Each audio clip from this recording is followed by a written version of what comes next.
بسم اللہ الرحمن الرحیم۔ قرآن مجید نے حج کے حوالے سے یہ کہا ہے کہ اللہ کے لیے ان لوگوں پر حج فرض ہے، لازم ہے کہ جو اس کی راہ میں نکلنے کی استطاعت اور طاقت رکھتے ہیں۔ یہ بات یاد رکھیے کہ اللہ نے نماز بھی فرض کی، روزہ بھی فرض کیا، زکوٰۃ بھی، حج بھی۔ فرضیت کی کچھ شرائط ہوتی ہیں، یعنی وہ شخص ہی اس کا مکلف ہوگا کہ جو مسلمان ہوگا اور جو عاقل اور بالغ ہوگا۔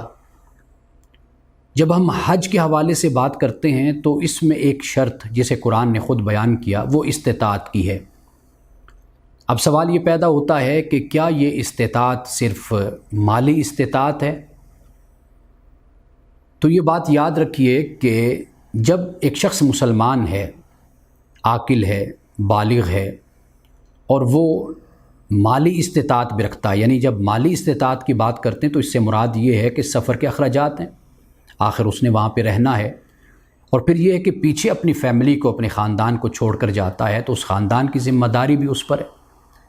جب وہ ان تمام اخراجات کو برداشت کر سکتا ہے تو پھر اس پر حج لازم ہے کہ وہ ضرور حج کرے۔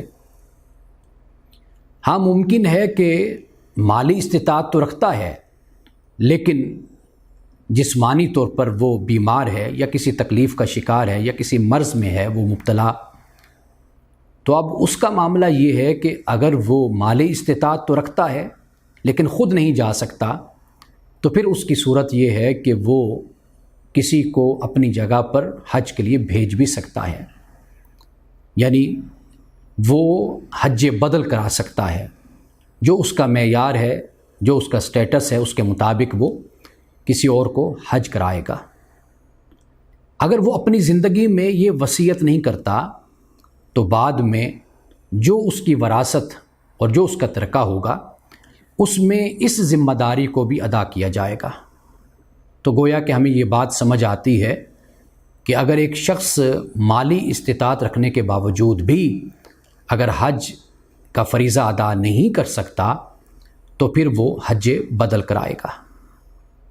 یہ حج کا جو معاملہ ہے یہ بالکل باقی عبادات سے مستثنیٰ ہے۔